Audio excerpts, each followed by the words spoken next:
Honourable Biti, what does the closure of the Zimbabwe Stock Exchange mean for the ordinary Zimbabwean and for businesses in Zimbabwe? It's a desperate act by a desperate, clueless government. The closure is illegal. There was no due process. You know that.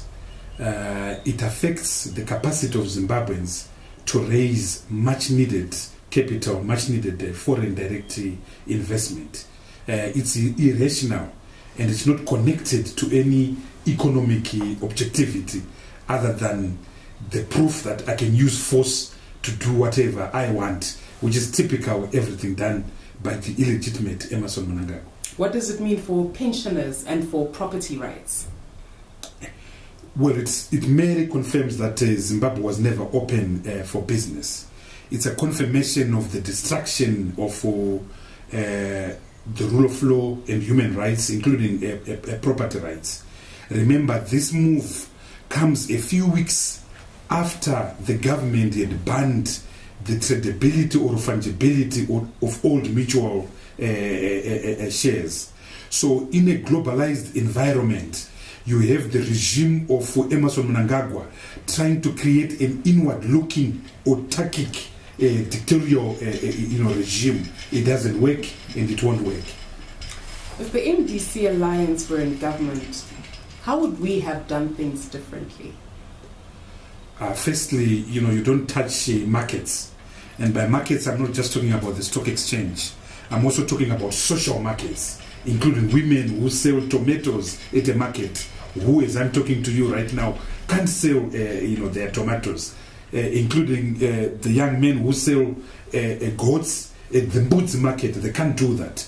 So the MDC Alliance government will recognize the importance of social markets as a platform for raising wealth, for raising capital, for raising resources. We'll have to protect them because our people find livelihoods in those markets, and our central target is to protect livelihoods.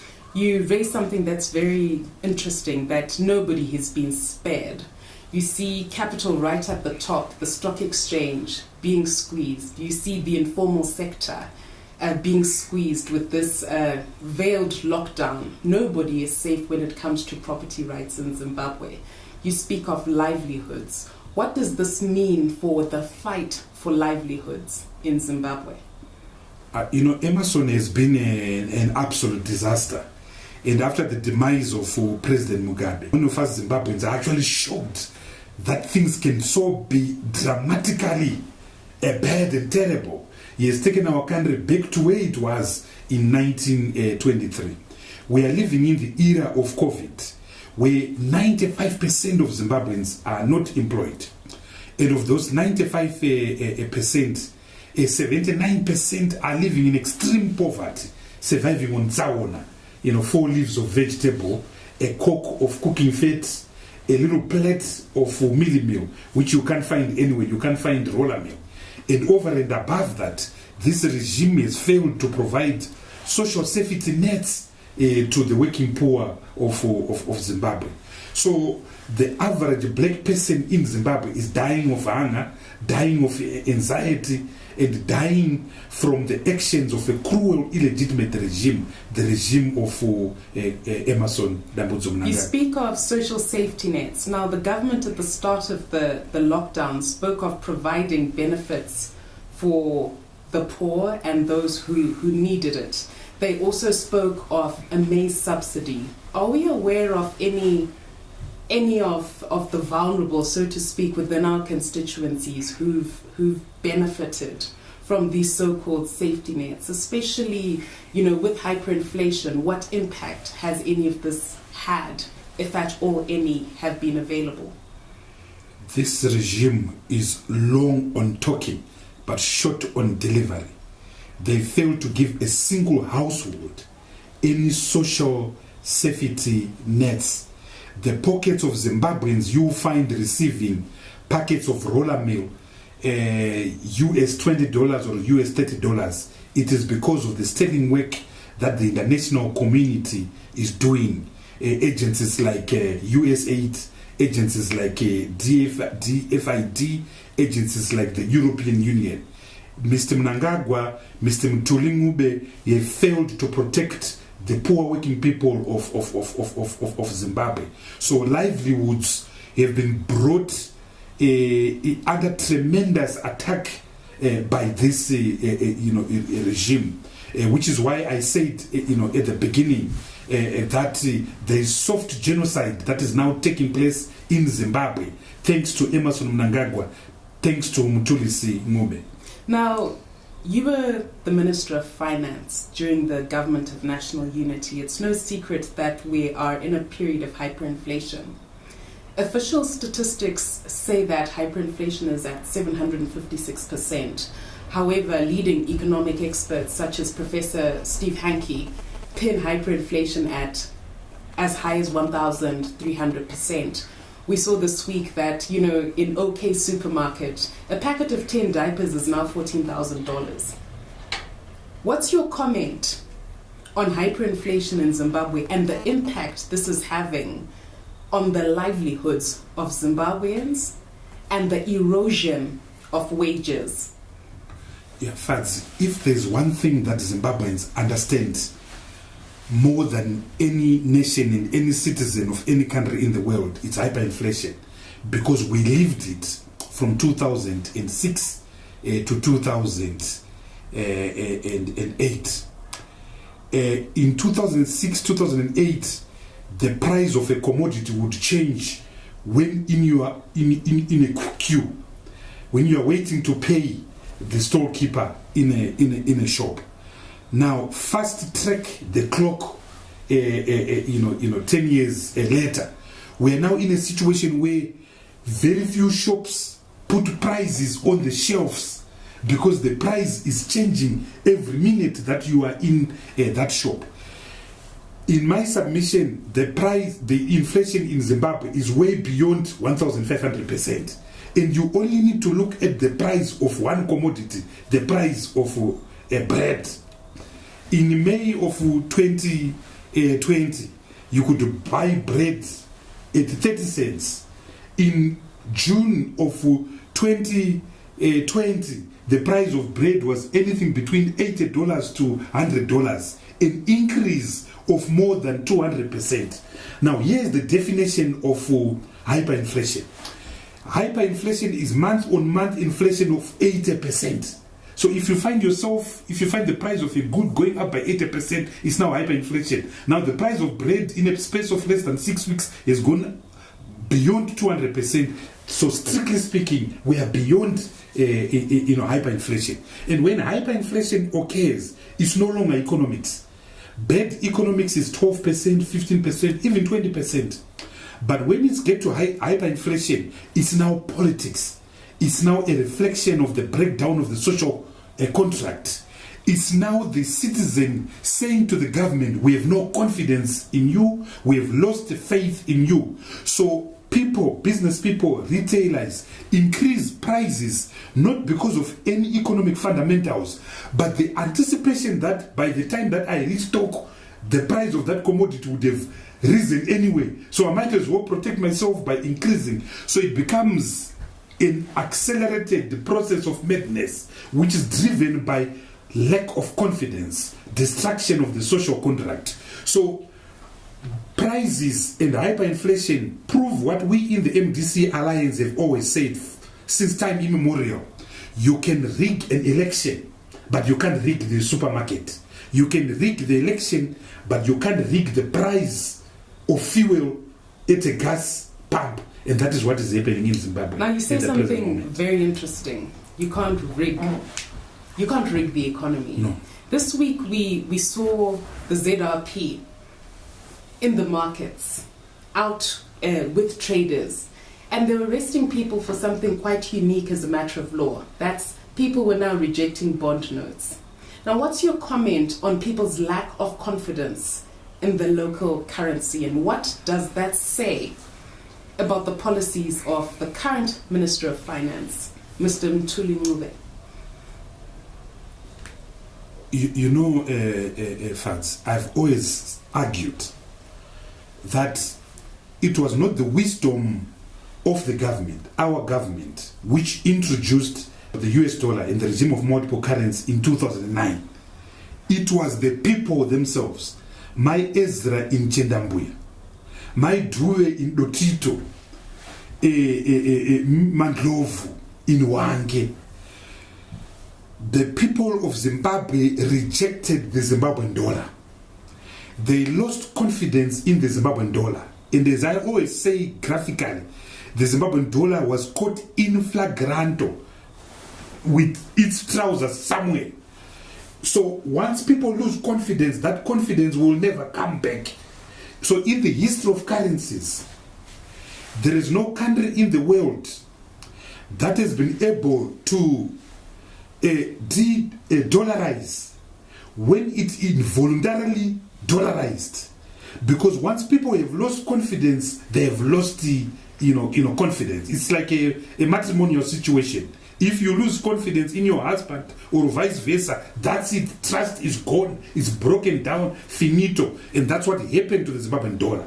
So what you are now seeing in the market right now is Zimbabweans physically rejecting a currency that's even the new Zimbabwean dollar is not even 2 months old.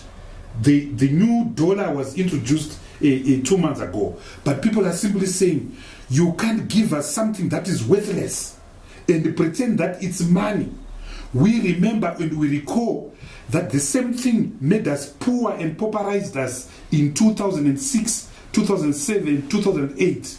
We are not going to make the same mistake which we did in 2006, 2007, to pretend that we've got money which is simply pauperizing us. So the people are smarter than Mutuli Ngube. My Ezra is smarter than Emerson Mnangagwa. They are protecting themselves, they are protecting their spaces, they are protecting their livelihoods. So it won't work and it shan't work. And we in the MDC Alliance are very clear. Let us return to the regime of multiple currencies for a temporal period, whilst we prepare to join the Rand Monetary Union. A consistent and permanent use of the US dollar is not sustainable because the US dollar is overpriced. So it makes our exports uncompetitive. So we need to devalue the US dollar. But we can't devalue the US dollar because we are not the Federal Reserve and none of us is Mrs. Yellen. So what we have to do is we have to devalue by adopting a weaker currency, but a weaker currency that has got international credibility, and that currency is called the Rand. But we can't just join automatically the Rand Monetary Union, because if we do so, we are exporting Zimbabwe's own illness, Zimbabwe's own disequilibrium, Zimbabwe's own madness. So we need a period of 3 to 4 years in respect of which we achieve some macroeconomic stability and we achieve fiscal convergence with South Africa, with Namibia, with Swaziland, with Lesotho, because our figures are distorted. So both the countries in the region will reject us because we are not fit enough and no one wants us to export our own COVID into that region. So that's the only way forward. And joining the Rand Monetary Union also makes sense because the way to go is regional integration. Our market as Zimbabwe, effective market is less than 2 million people. When we join the Rand Monetary Union, we will have immediate access of a market that is over 100 million people. So that means our producers, our exporters have got a bigger market than the 2-3 million people that have got effective demand in Zimbabwe. So that is the way to go. And that is what we say in our blueprint, the SMART document, which was our campaign document in 2018. Well, let's talk productivity for a moment. Let's talk about the future. I mean, ZANU-PF likes to detain us with sideshows, but let's think about the future. What needs to be done to make Zimbabwe more productive, to get businesses moving again? We know that Mr. Mnangagwa Emerson has failed. We know that businesses are shutting down. He's even shut down the stock exchange. We know that farms are grossly underproductive and unproductive. What needs to be done to get business moving again? First and foremost, Fats, we must understand as Zimbabweans that 80% of our economic problems are in fact politics. So the precondition for Zimbabwe moving forward economically, and Zimbabwe is a giant, but a giant in a deep hole. The precondition is resolving our politics, is addressing 2018 who won, is making sure that we resolve the political crisis. So we need a transition, what we call in our reload document, a national transitional mechanism. Once we do that, we can now talk economics. Yes. And when you talk economics now, there are 5 key things that have to happen. Number 1, there has to be macroeconomic stability, what I call fiscal consolidation. The government must live within its means. What I used to call, we eat what we kill. Because if the government overspends and runs an expansionary fiscal policy, it creates distortions. Because that wall now, that budget deficit, that wall has to be monetized. It has to be fueled by something. And the problem in economics is not so much the deficit. America runs the biggest deficit of all countries in the world. It runs into trillions. So the challenge is not the deficit per se. The challenge is how do you fuel this deficit?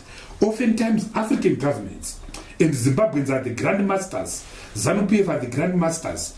They illegally and extra-legally fill this hole now, this budget deficit, through extra-legal means like printing of money, issuance of treasury bills. Now these things then create inflation. These things then create broad money supply. These things then distort savings, distort pensions, and that's where the problem is. So first things first, elementary economics, live within your means. In economics, 1 minus 2, it can't. If 1 minus 2 is equal to minus 1, you've got a problem, and you can't move that country forward. And that is the problem with ZANU-PF. It thinks money grows on trees. Money doesn't grow on trees. Macroeconomic stability. Number 2, we have to sort the mess with regards to monetary policy and the currency regime. There is no investor who will come to Zimbabwe if you have got the distortion we have in our monetary policy. There is no local investor, you or me or anyone else, who will go and build a factory in Chendampuya to produce in a country where you don't know what currency you are using, and where that currency that you are using is worthless. That won't happen. So as a matter of agency, you have to sort monetary policy through what I've already spoken about. Coming back for a temporal period to a regime of multiple currencies, en route to joining the Rand Monetary Union, but in the middle, removing certain distortions, which include the following.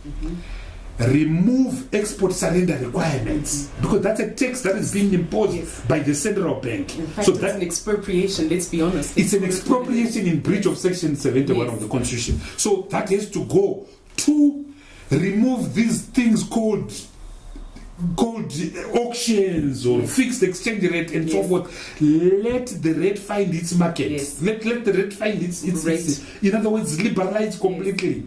Remove capital controls. These restrictions about who is bringing money. And so many people think that when you remove capital controls, money goes out. But the fact of the matter is that there's no money in Zimbabwe. But when you remove capital controls, money actually comes in. That's what we learned in 2009. When I started, our balance sheet was a mere $250 million. When we removed capital controls by December of 2009 with $1.9 billion cash, by the time the government of national unity collapsed in July of 2013, we had $6.5 billion, not in assets, cash. That's why you could go at an ATM and withdraw any amount of cash you wanted. So in other words, good policies attract money, but bad policies make money flee, and it's elemental. That science, Mutuli Ngube can understand it. He's a professor of economics, some kind of economics, not real economics. So that's so important, dealing with the distortion. Number 3, we have to deal with the sovereign debt of Zimbabwe, which in US dollar terms is around US $11 billion. Now, the failure to resolve the debt crisis is putting a premium on our economy. Yes.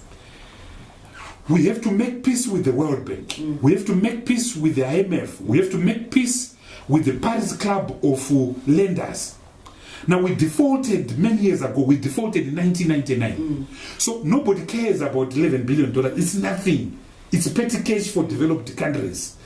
But it's the economics, it's the good relations, it's the restoration of good relations with those countries, which is only done if we are bankable. Yes. And we can only be bankable on two fronts. Yes. Number one, political. Yes. Are we not stealing elections? Yes. Are we not beating up people? Yes. Are we not raping little girls? Yes. Are we not Are we not abducting people? Yes. That's, in other words, that's the hygiene that is essential first.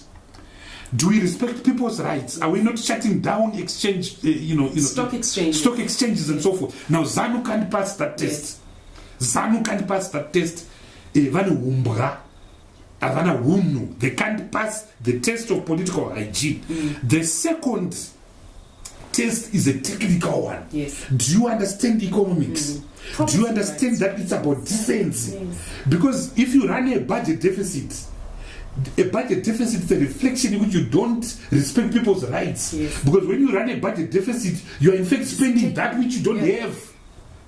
That's why religiously, we as MDC in the government of national unity, we insisted on fiscal consolidation, because that is the starting point of respecting rights. Because when you resolve the debt crisis, you can now have access to the huge amount of money that are necessary for our gross capital formation, the roads, the railways, the power, this economy, the infrastructure.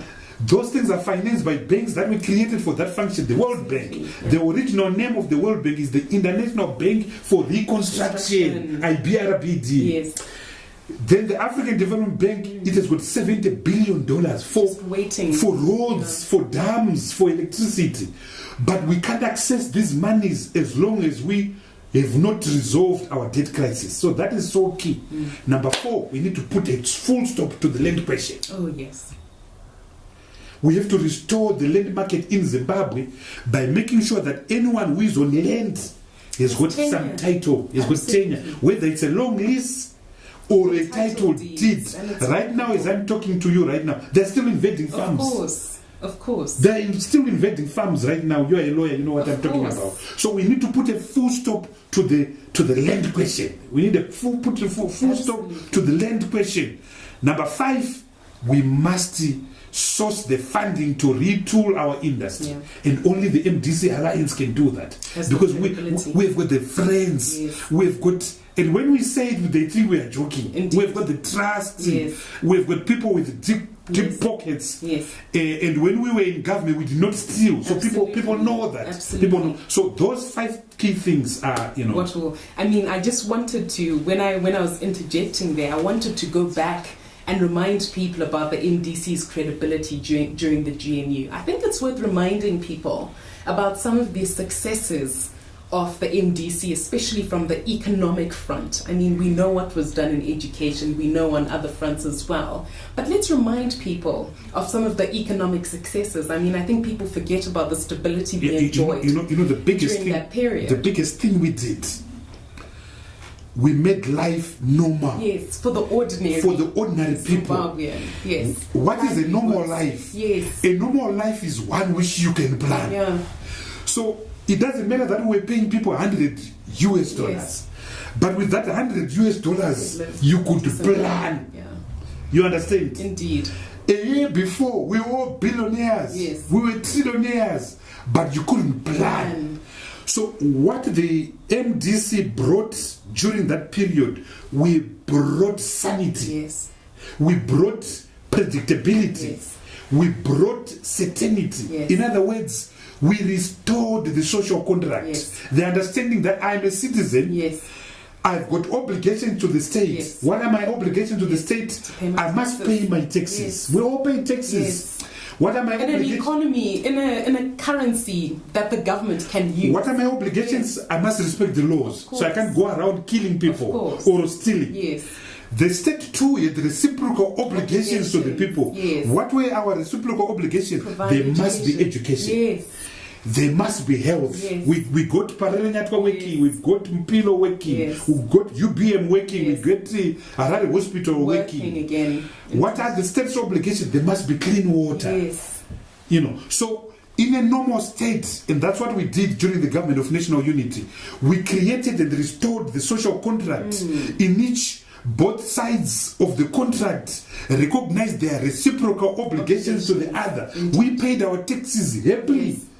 Because we knew the state too in turn. Indeed. But ZANU has broken down that.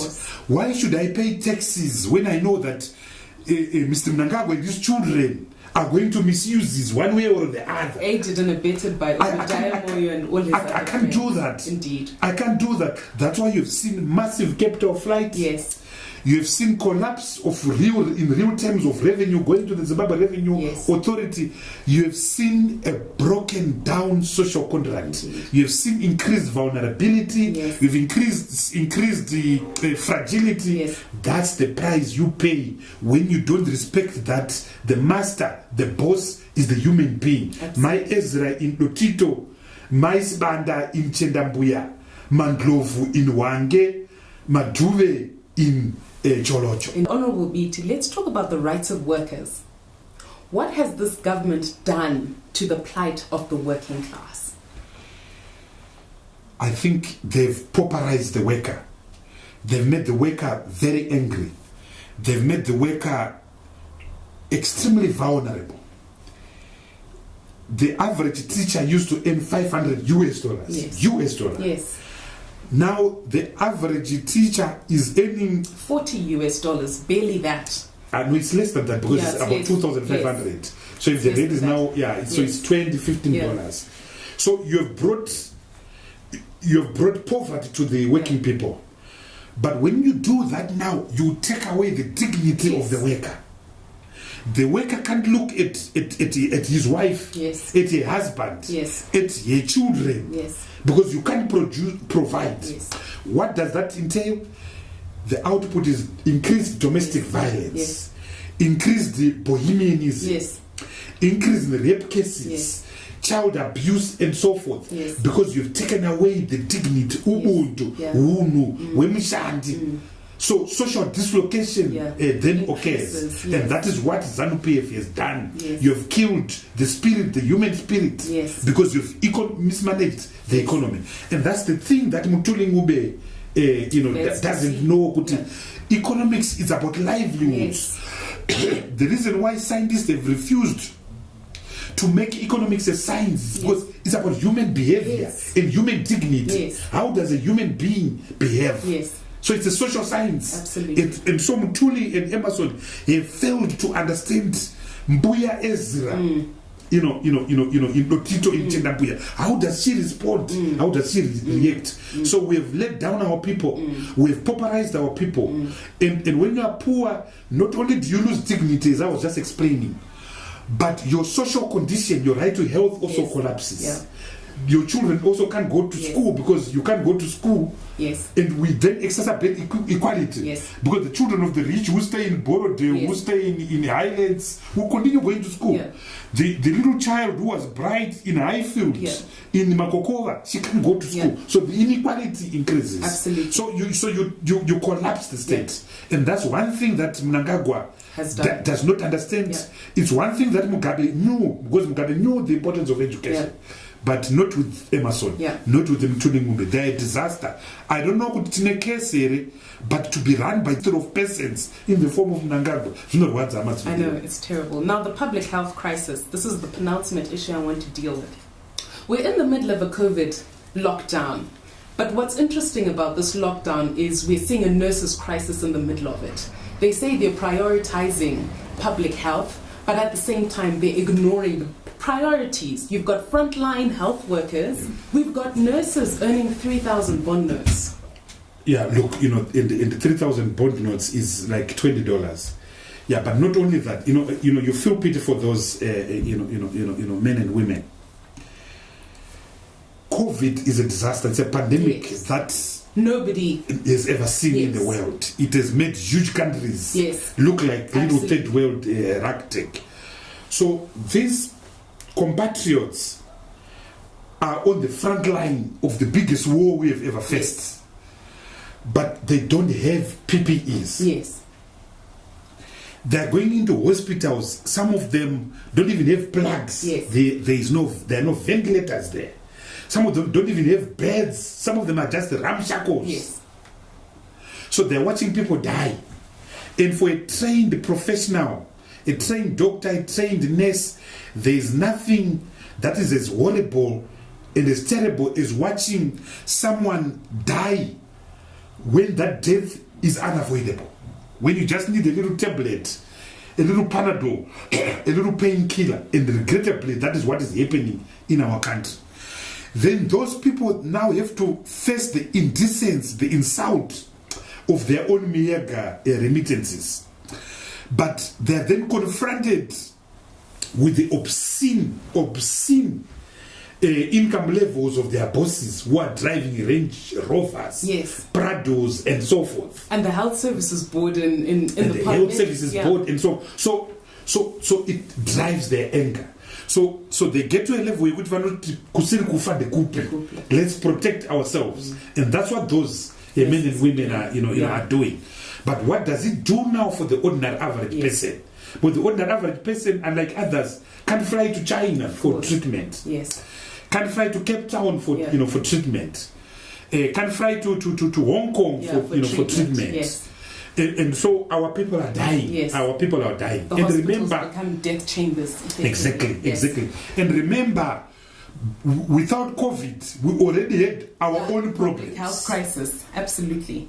Hypertension, tuberculosis, diabetes, HIV, AIDS, TB, Pandora. All these comorbidities. So it's a broken state. It is. And that's why I say to Zimbabweans, what other signal do you need when you are buying bread at $100? I went for pizza the other day.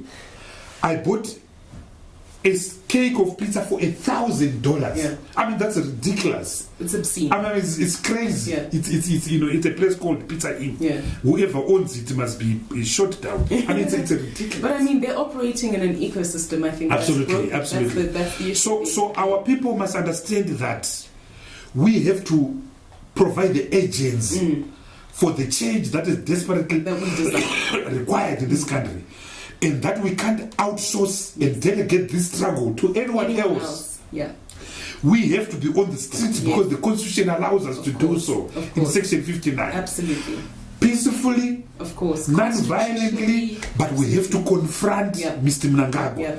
Emerson Mnangagwa is the biggest threat to our existence as a people. And the sooner all of us realize that, the better. Absolutely. Just this conversation would not be complete, Honorable Biti, without a comment on looting and corruption. I used to call these people archbishops of stealing. Yes. I was wrong. I apologize to archbishops. These guys are angels of stealing. I've never seen stealing. Right now, as I'm talking to you, they are active in 6 key areas of our economy. Please summarize those. I know you are the portfolio chair. The first one of public accounts. So please just highlight those 6 areas for us, if you will. The first one is the US dollar. Yes. The US dollar is a commodity, and a commodity that is in short supply. Yes. Whilst many people are getting it off the black market, US 1 to 105, or auctions at 1:63. Mnangagwa and his brood and special people are getting that at 1:25. So the biggest form of arbitrage in Zimbabwe. How are they doing this? They just go to the Reserve Bank. Yes, and they. That's why the distribution of foreign currencies is opaque. Yes, and that's why I said earlier we need to do away with export surrender requirements. Yes, because once you remove export surrender requirements, the Reserve Bank doesn't have money. Yes, and it has to wait. Like everybody else, yes. Which is what we used to do in 2009. And that's why we said it's an expropriation, and by that, as lawyers, we mean it's theft. Exactly. If someone exports, they should get the proceeds, and the profits. If you commodify a good that is in short supply, you will have corruption, you will have queues. And once you have queues, you're going to have corruption. Yes. Because the person controlling that queue becomes a god. Because he's capable of taking the man at the back of the queue to put him in front. And once you clear that distortion, they become you've got a problem. Yes. So you need to kill the queue. Yeah. How do you kill the queue? Right. Remove the role of the central bank. In fact,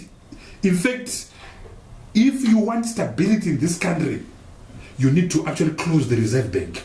The Reserve Bank has been the source of distortions since time immemorial. So one of the preconditions of Zimbabwe moving forward is to do away with the central bank. You actually don't need the central bank. So that's number one. Number two is fuel. You've got Sakunda and Trafigura. Trafigura is owned by Russian mafia. Under President Mugabe, there was a danger that Zimbabwe would be a colony of the Chinese. Under Mr. Mnangagwa, Zimbabwe has become a colony of the Russians, stroke Belarusians, stroke Ukrainians. I shan't mention those in Kazakhstan or some little banana republic in Eastern Europe. So, Trafigura are Russians. They're in bed with the Sekunda. They own 50% of the pipeline from Feruka in Mutare to Masasa. But they manage this pipeline from Beira to Masasa. But they've got, and this is crazy, they've got the monopoly of every drop of fuel that comes through that pipeline. So it's a supply side monopoly. Yes. But Trafigura does not own any any oil pipe. Why should we give a monopoly to a company in a country that is not oil producing? Who gave it to them? ZANU-PF in 2013. So that's number one, supply side monopoly. Then you've got demand side monopoly. And demand side monopoly is in two respects. Yes. First, the retail market is controlled by two players. Yes.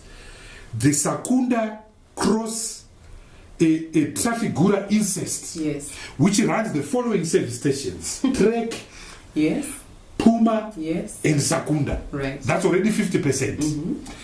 Then on the other side is the Zuva franchise, yes, which is funded. Zuva is funded by FBC business people, in particular Mshayavan. But Mshayavan doesn't have the money, doesn't have the 40-50 million. So who is it? Who's the It's the first citizen and his brood. Oh, okay. He's the one who owns Zuva. Right. Emerson Mnangagwa is Zuva. So basically two players dominate the other guys are small. Your Total, those are small players. Glow, those are small players.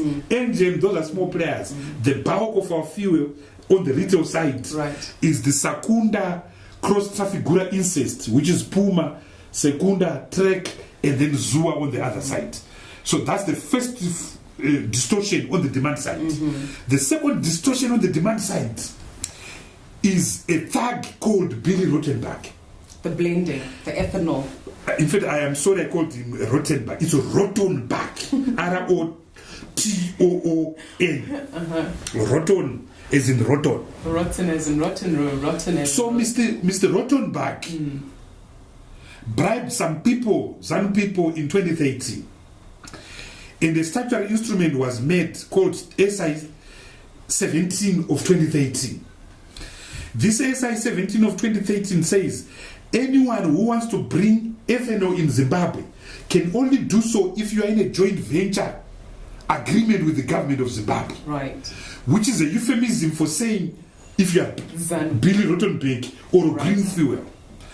So Billy supplies all the ethanol in Zimbabwe that is sold in all these gas stations, which is a supply side distortion. It is unfair. If you look at the breakdown of the price of ethanol, Billy is selling ethanol in US dollars at anything between $1 to $1.20 a liter of ethanol. When right now you can import FOB ethanol at anything between 40 cents to 50 cents from Brazil, from the United States of America. And because there were good rains in Brazil, it's a lot cheaper. Sugar cane did so well, so you can actually bring it at 40 cents. So why can't ethanol be imported into Zimbabwe the same way we import petrol or diesel? Yes. Why are we at the mercy of Billy Rottenberg? Sorry, Honorable Biti, does this explain the rising cost of fuel? Of course. Right now in America, where they've got these huge guzzlers. Right. Huge guzzlers, 3-liter engine. You can fuel a car for $40. In Zimbabwe, you need $120. Yes. So the irony is that when the price of crude is at its all-time low, when oil producing countries under OPEC are literally paying oil consuming countries to consume for free, in Zimbabwe it's going up because of Mr. Rottenberg, Mr. Mnangagwa, and Mr. Chasi. But it doesn't end there. We all support alternative energy. Yes. We all support green fuel. Yes. But in every other country, the monopoly, the requirement is that every gas station must have a pump for blended fuel. In Zimbabwe, thanks to Billy Rottenberg, you are then forced to consume.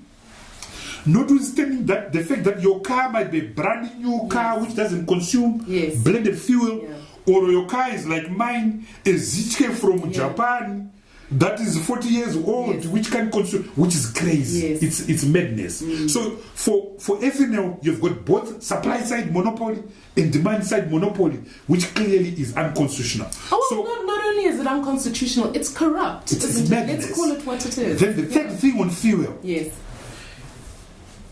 Believe it or not, the Reserve Bank is giving a subsidy to the same cartels, the trafiguras, the secundas, of at least $70 million a month.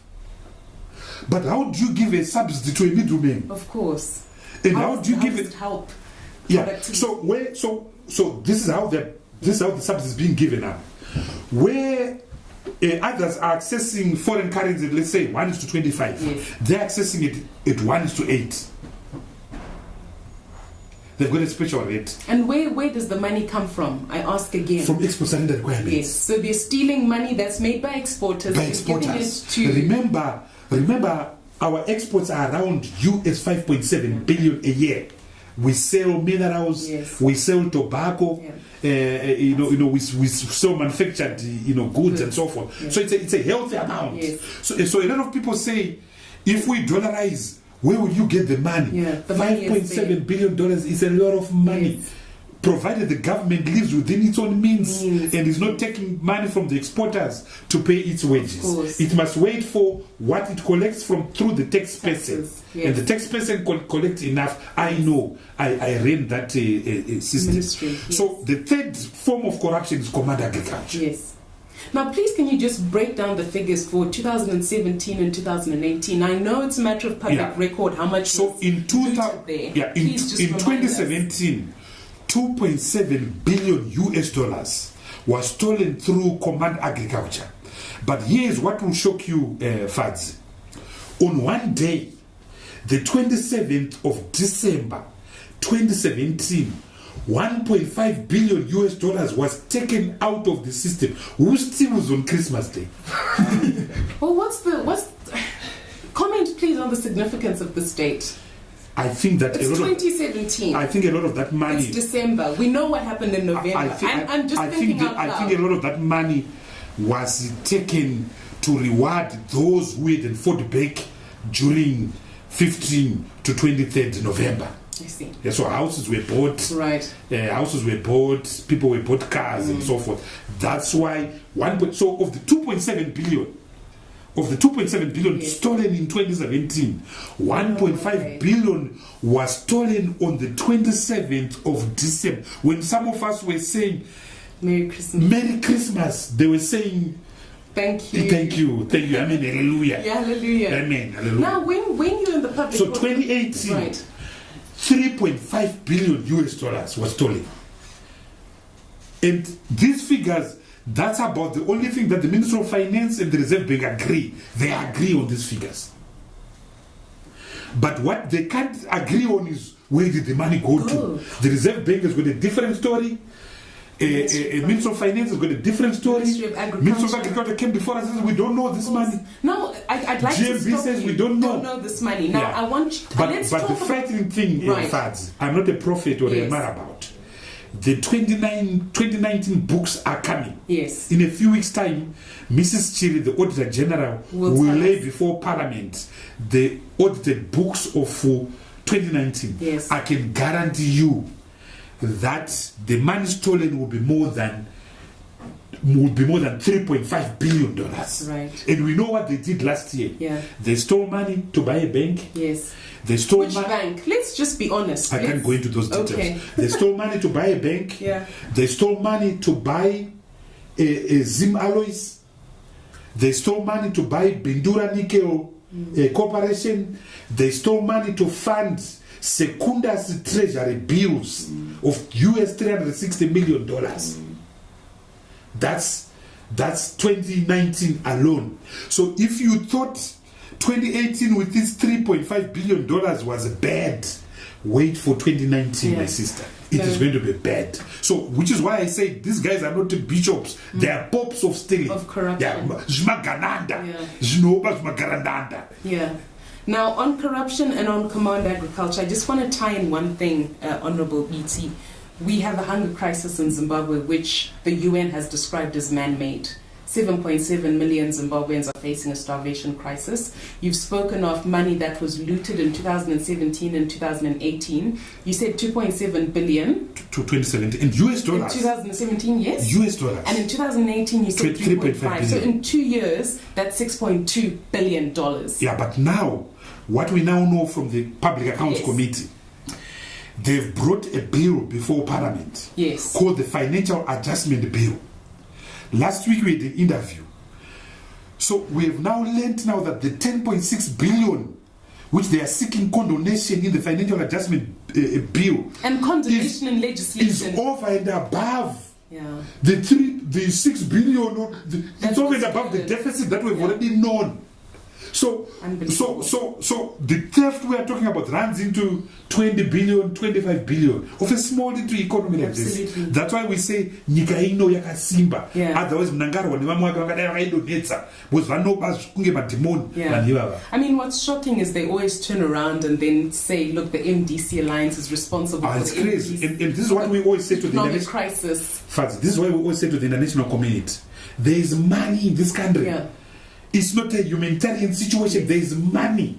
Can you imagine what we can do with 3.5 billion? Malawi produces 3.2 million tons of maize.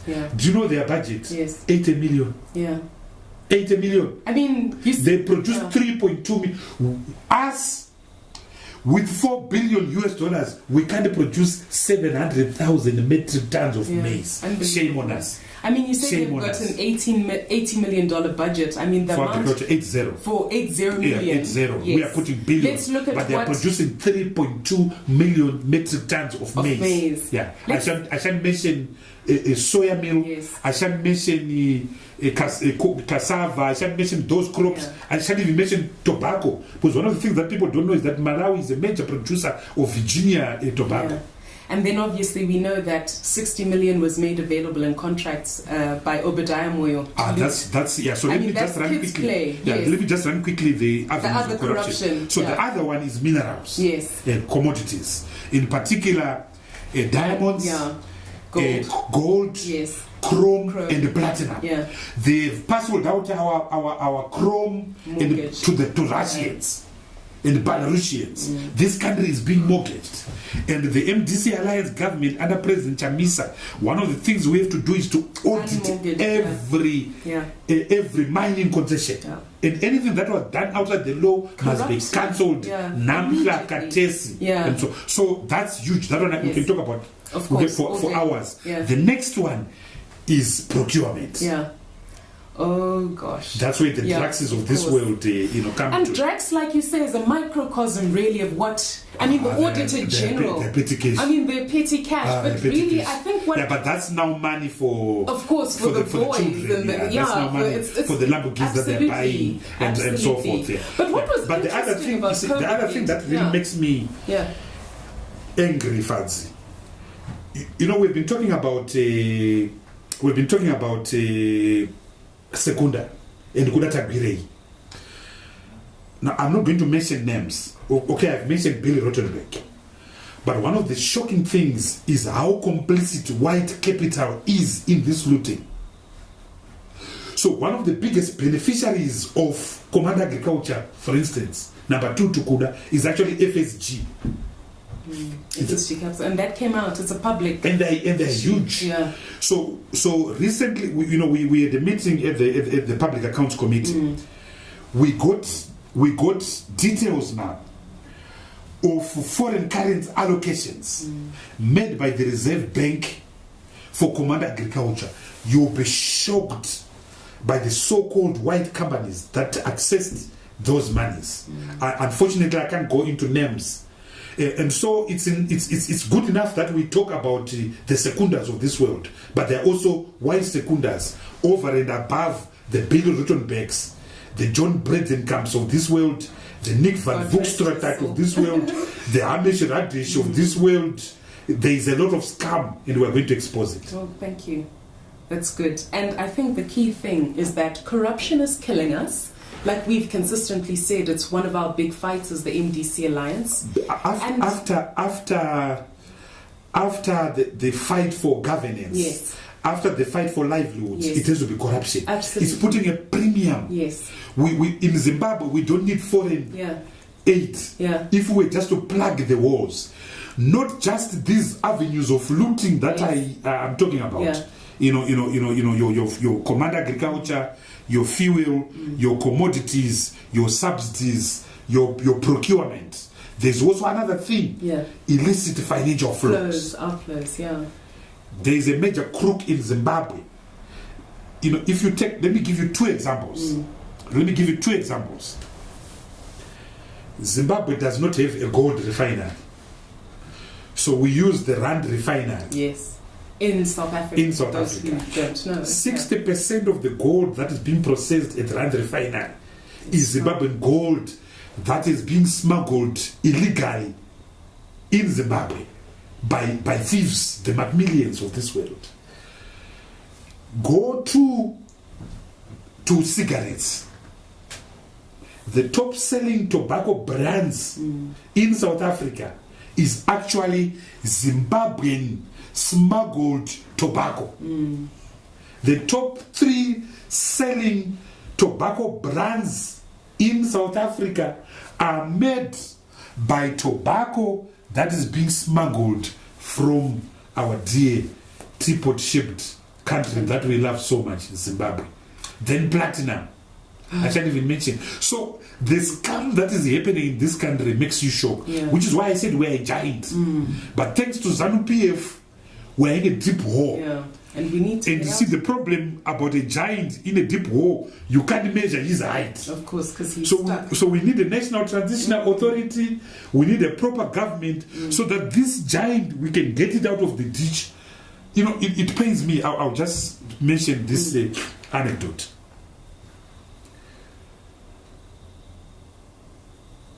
In 1980, when we got independence, we were above Kenya. The Zimbabwean economy was bigger than Kenya, was bigger than Nigeria. Kenya now is now the 3rd largest economy on the African continent. It has overtaken Angola with its hydrocarbon, with its petroleum. Thanks to stability. There are a lot of problems in Kenya.